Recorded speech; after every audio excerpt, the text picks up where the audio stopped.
So guys, প্রথমে reel দেখো, তারপর একটা ফানি কমেন্ট করো। তোমাদের কমেন্টগুলো নেক্সট উইক নেওয়া হবে। আমি তোমায় কোথায় না খুঁজেছি, তোমার ওখানে যাই, সত্যি পরোটার ওরা না আমার শুধু গুঁতো দেয়। আমার খুব ব্যথা লাগে না বলো? তাই তো। হ্যাঁ, আগের দিনকার জানো, ওখানে আমি পরোটা খেতে গেছি, পরোটা তো খেতে যাই না, আমি শুধু তোমায় দেখতে যাই। ওরে বাবা, ওখানে তুমি দেখতে গেছি, ওখানে ফুটবলাররা না গুঁতো মেরে আমাকে ড্রেনে ফেলে দিল। দেখো দেখো এখনো এখানে ব্যথা। তুমি আমায় কোনোদিন ছেড়ে যাবে না তো? কখনো না। আর তুমি যে ওদেরকে বললে তোমার বউ আছে, বউ তো ঘরে।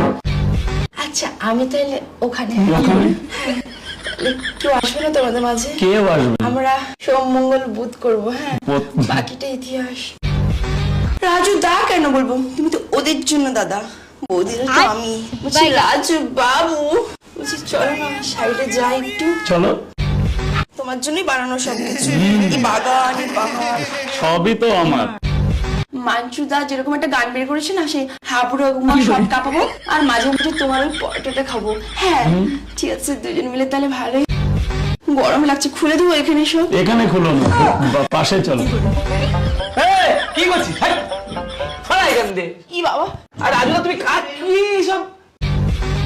তোমার বউ যদি এই ভিডিও দেখে তোমার তো সেটা ভাঙবে। এটা তো ভাঙবে। এখন দেখো বাইরে থেকে চলে আসা, আমি এমনি ডাকলাম তোমার এন্টারটেইনমেন্ট করার জন্য। কিছু আবার চুমু খাওনি তো? চুমু খাওয়ার মানে তখনই তো তুমি চলে আসলে, একটা কিছু তো হতে যাচ্ছিল। ঠিক আছে, ছি রে ননি, ছি। আমার বউ তো একটু গ্রাম অঞ্চলের, কিন্তু এই সেটা ভাঙা কমেডিতে সেটা ভাঙা গেম শো হয়েছে, তো বউ আমার সেটা ভাঙতে পারে।